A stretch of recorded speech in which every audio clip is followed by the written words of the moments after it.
Hi everyone. Welcome to Mini Q&A, the first of 3 interviews that we're doing. And it's called Mini Q&A. Very straightforward.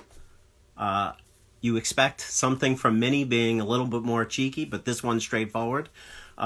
Great to be with you. This is part of a virtual series called Meet at Mini. It's June. We should be out rallying together. We should be at the racetrack. We should be doing summer activities. But a lot of us are spending more time at home. And because we can't get together in person, we want to do some more things virtually. So you've seen the movie night. We're doing these Q&A sessions, trying to do more virtually. I want to apologize for everyone who was online for us last week. The Instagram security team, in their quest to crush suspicious activity, didn't let a guy from Mini USA into the Mini USA Instagram account. So shout out to the Instagram security team. We have a great interview for tonight lined up. It is Mark Pombo from the JCW racing team. So Mark has been racing with the team since 2016. And he helped the team get to a manufacturer's championship in not one, but 2 sanctioning series. IMSA, where we beat Porsche, Big Brother BMW, and Audi, but also in the SRO series just this past year, beating out a whole other host of competitors.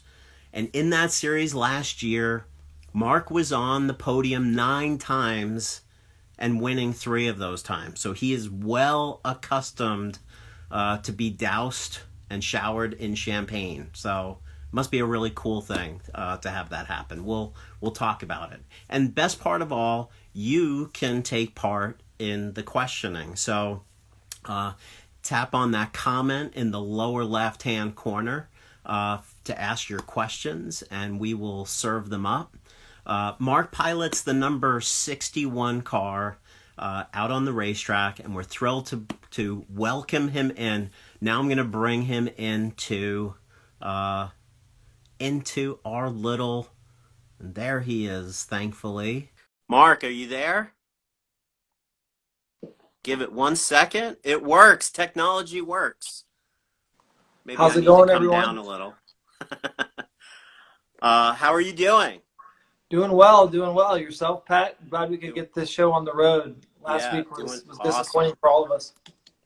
Hey, so I've got a bunch of questions prepared for you, but one thing I just want to get into, and it's going to be an uncommon first question, is your Uh, LinkedIn profile. And I know that's not the most exciting place to start, but here's why I was captivated by it.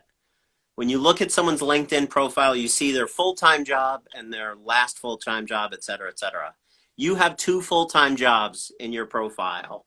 And in the way your resume reads, you are a race car driver, and I loved seeing it there. Tell us about your day job. Tell us what you do when you are not racing, and tell me, when you do something successfully in that job, do they spray you down with champagne? That's my first question. no. Celebrations are a lot more fun at the racetrack with the team.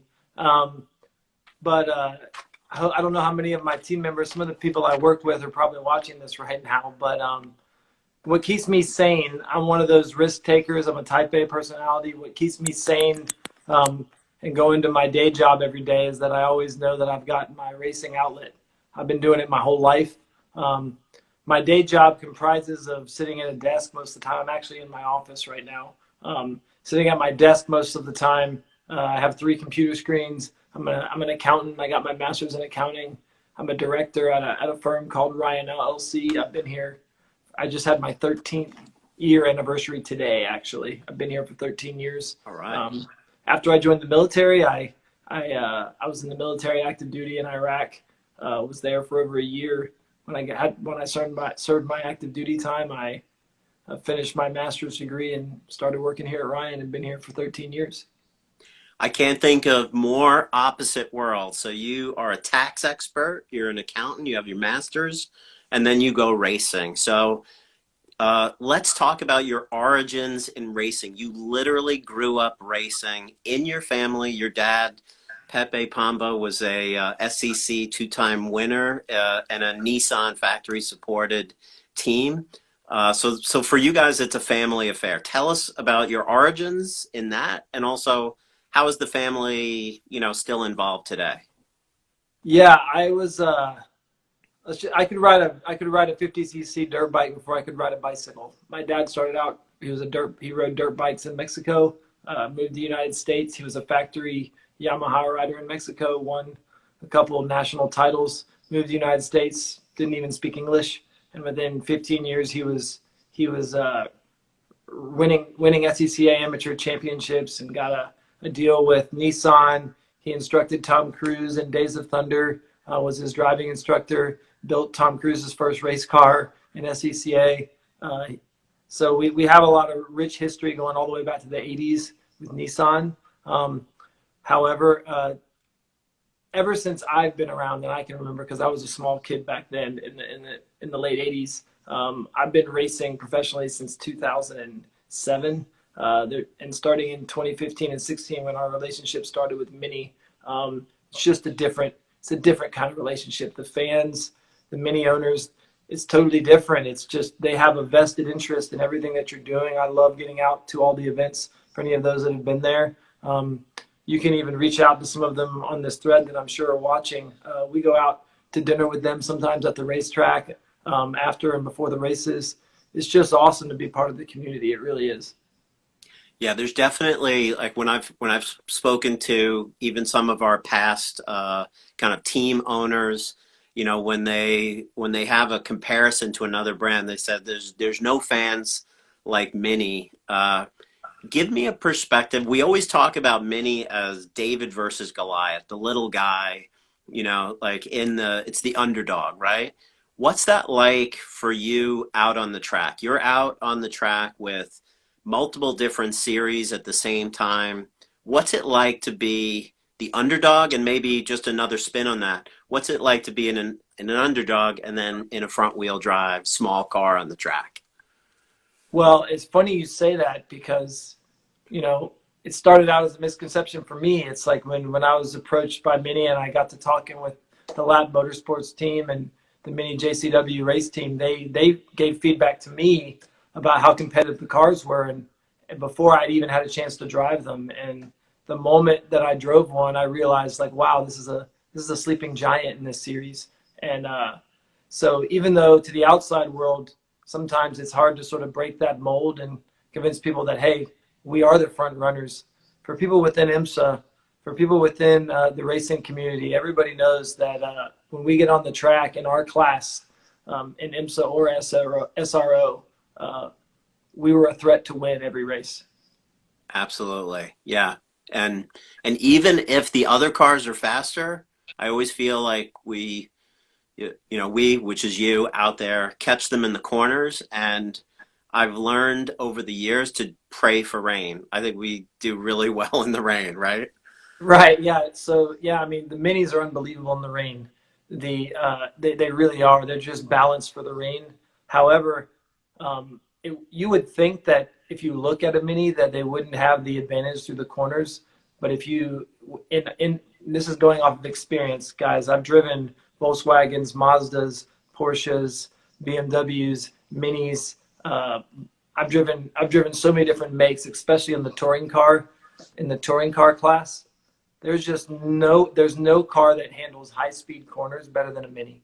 I'm telling you, if I need to be at the limit where I'm not sure if I can go full throttle, if I'm in the Mini, I know I can go full throttle when I might not be able to go full throttle in other cars. I'm just telling you, the car's balanced for high speed corners. Sometimes on the straightaways, we're not the most aerodynamic, but through the corners, we're built for speed through the corners and momentum. So we have some questions from the viewers, from our viewing audience. So what advice would you give to an aspiring race driver? Like, what is it get your start in go-karting? Like, what's your advice for people to follow in your footsteps? Well, I got to start out by saying I was very fortunate. For anybody who's a car guy, you all have to realize that I grew up as a kid and my dad was literally a race car driver. So it was pretty cool to be in my shoes. But when I was a kid, I started out racing quarter midgets and go-karts when I was 5 or 6 years old. If it was on wheels, my dad had us on them. And I played other sports too because my dad was racing so much and he wasn't able to take us to a lot of events to go racing. But I was just introduced to everything at an early age. And I've always had a passion for it. And then instead of sort of getting deterred in my teenage years by other things, I always came back to any chance I had to work on a car or go racing. I always made sure that I used it. And when I came back from the military, I had about $45,000 saved from being deployed that I didn't have to pay taxes on. And I built my first amateur race car at SECA. It was a spec Miata, an old, like 20-year-old Miata, and not quite 20 years old, 15-year-old Miata, and started cutting my teeth in the grassroots side of things where I had to turn the wrenches. And luckily I had my dad to ask any questions, but from there I've just kind of built a platform to leap off of. And since 2007 to 2010 range, I've been a mainstay in SRO or IMSA every year. So it's been great. All right, another question's coming in. Do you actually own or drive a Mini off the racetrack? Luckily, I'm in a very fortunate situation where I get a leased Mini and I get Minis from dealerships that I can drive around anytime I want to. So it's pretty awesome. And I have to ask this question. So because you are a race driver, you're on the track, does that just mean you're a super aggressive driver when you're driving to your regular job in your regular day? Or are you or is it the opposite? Well, if you ask my wife, she would say I'm crazy on the road. But I think I'm driving at about 60 or 70% of my capacity. So I don't drive like I am on the racetrack, but I've been told that I'm a little too aggressive on the roads for sure. All right, 4803 Aiden asks, what is the car's top speed on the track? Like what's the top speed you've reached? So Daytona International Speedway, top speed in the draft, tucked behind in a train of 3 minis on the banking, topped in at about 158 miles an hour. That's awesome. That's awesome. And the next question is, how did you keep the factory electronics from hindering performance? I'll take a little bit of this. So part of the magic behind this team, it's twofold. It's basically like a lot of people pitching in. We have some engineers that work inside the company, Zdravko and Vlatko, so the dynamic duo. And we run factory electronics, ECU unit. So it's kind of the brain of the car. And we use that because it provides stability. The bad news is it still thinks it's a regular car. And Mark can attest to this. In the early days of us racing, if the car got hit in the back, it would think that it was hit in a normal everyday accident and would kind of go into a limp mode. We've since kind of figured that out, but that's just an example of some of the limitations of running factory electronics. But I heard a story, and I don't know if this is true, but I heard a story that the word got out that some drivers knew if they gave you a little bump, it would put you into limp mode, and they kind of took advantage of that a little bit. I don't know if there's any, but tell us about those early days when we had some of those kind of basic challenges. Man, it's tough to know where to start. A lot of these people on this thread have probably seen the video of one of our cars going around with the deck lid up around the racetrack at Daytona a few years ago. That was a result of some of that contact in the back. So we've had a lot of crazy things happen over the years because we've been racing these things for 5 years now in the IMSA and SRO. In the early years, like you said, there were some limitations where we would go into limp mode at unexpected times on the track, and we would literally be on the racetrack and had to shut down the entire system and fire it back up while we're on the track and cars are going around at full speed. So that was crazy those first couple of years when we were working around that. That really hasn't been an issue the last few years at all. Z and V, as we call them, have really helped us address that issue. There's another issue where we actually got a lot of the assists turned off, but what we found was that the car performed better with some of the assists, and that's what you were alluding to, Pat. When we turned all the assists off, there was literally too much power going to the front wheels, where no matter how lightly I touched the throttle, I just roasted the front tires. So it's like it was unbelievable. So it was too much unbridled power for us to control with all the assists turned off on a mini JCW. It really was on the racetrack. So we had to sort of meet somewhere in the middle, and Z and V have found that good balance. Yeah, and I think the stability is there as well with the car, and that's just always impressive, and that's Lewis, what the team owners always talk about. It truly is a factory, car. It's the same car you buy out of the showroom. It's got, of course, it's got a roll cage in it, but for the most part, not only is it the same car, but they literally are the cars that we shipped in 2015. They're literally still the same cars. All right, let's go to another question here. General tips for tracking a Mini. Tire pressures, things like. But what would you say for people out there who are kind of tracking a Mini? Any kind of inside information? Any tips for Mini specific racing tips? Yeah, I mean, there's a lot of places to start. So it depends on if you're doing it just kind of as a first track event, or if you're really looking for tenths of a second or whole seconds and going out on the track just to have fun. But the things that will get you the most speed on a racetrack are going to be things like tires, bigger brakes, bigger sway bars. Those are the things I would focus on before I worry about getting a lot more power into the car, because at the end of the day, those are the things that are going to make you fast. The turns are what are fun to me anyways. That's why I don't drag race. The turns are what are fun to me, not the straight line speed. So sway bars, brakes, tires, upgrading tires, have some track day tires, things like that. That's what I would focus on. There's some other things too around ride height and balance and camber and toe, but I'm not sure how detailed I should get on that one. Okay. All right. We're about to turn up the drama a lot here. This next question, I think, is going to be a little controversial, but it says, I heard Colin and Simmons are better at Mario Kart than you. Is that true? Oh man, I got some old college friends who are chiming in right now. There's no way they would have a chance at beating me at Mario Kart. They know that. So Here's a good one. How did you keep your driving skills sharp while you were in the military, while you were deployed? oh man, so actually my job in the military was logistics. So I was in the first wave into Iraq. I was back in March, April of 2004. When I went in, it was the beginning of the war, and my job was to drive fuel tankers and fuel trucks and purify the water and fuel before it went into our forward